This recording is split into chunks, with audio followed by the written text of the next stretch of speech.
Le personnel de l'administration centrale du ministère de l'Enseignement supérieur et de la Recherche scientifique remet le couvert après quelques mois de trêve. À travers le syndicat des agents de l'administration centrale, SIAAC, ce personnel vient d'observer un arrêt de travail de 72 heures, du 9 au 13 octobre 2020. Un arrêt de travail qui pour l'instant n'a rien changé à leur situation puisque la tutelle reste pour l'instant inflexible face aux revendications qui datent de l'ère Ly-Ramata et qui avaient trouvé quelques points d'avancée sous Albert Mabry-Twaqueus. Celui-ci avait fini par signer la décision numéro 1095-CRS/CAP du 19 mars 2020 portant instauration d'une prime d'incitation. Aujourd'hui, selon le syndicat amené par son secrétaire général Modeste Zoulou, il y a comme un dialogue de sourds entre les deux parties. Pourtant, selon ce syndicat, le ministre Diawara connaît très bien ce dossier pour avoir été un interlocuteur privilégié quand il était conseiller du Premier ministre Gon Coulibaly. La dernière grève est la résultante des incompréhensions sur le dossier. Des incompréhensions que les animateurs de la grève qualifient de mépris constant affiché par l'autorité de tutelle vis-à-vis des agents.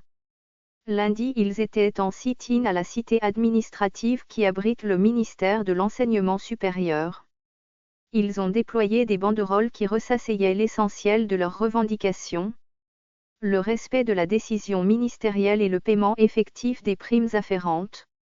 Selon leurs explications, il n'y a rien d'exagéré dans la réclamation de ces primes qui devraient être issues d'une infime partie des sommes générées par les activités du département ministériel telles que la préinscription à 10 000 FCFA des nouveaux bacheliers, l'inscription des étudiants, la perception de divers autres montants dans les universités, grandes écoles et autres instituts de recherche. Les agents n'ont cessé d'exprimer leur mécontentement, voire leur indignation à l'autorité de tutelle qui s'est attelée à nous opposer des arguments fallacieux, tout en nous roulant dans la farine, avec des promesses jamais tenues. Excédé par cet état de fait, le SIAAC-CRS a déposé un préavis de grève, allant du 09 au 13 octobre 2020, conformément aux résolutions de l'Assemblée générale du 30 septembre 2020. Ce qui a conduit le ministre Adama Diawara à inviter le bureau exécutif national du SIAAC-CRS à la table de négociation le 5 octobre 2020.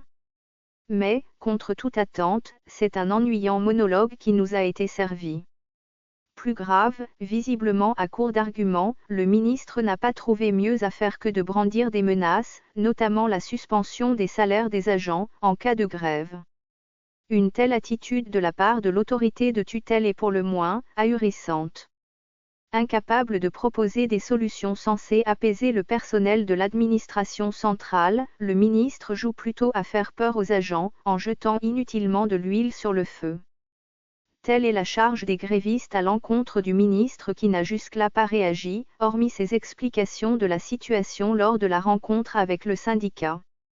Selon une source, Adama Diawara, arrivé à la tête du département en mai, en remplacement de l'ancien ministre Mabry, avait tenté de leur expliquer la situation actuelle de la trésorerie dans le contexte de Covid, tout en prenant note des revendications.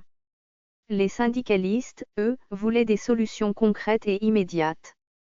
Évidemment, les deux parties s'étaient séparées à queue de poisson.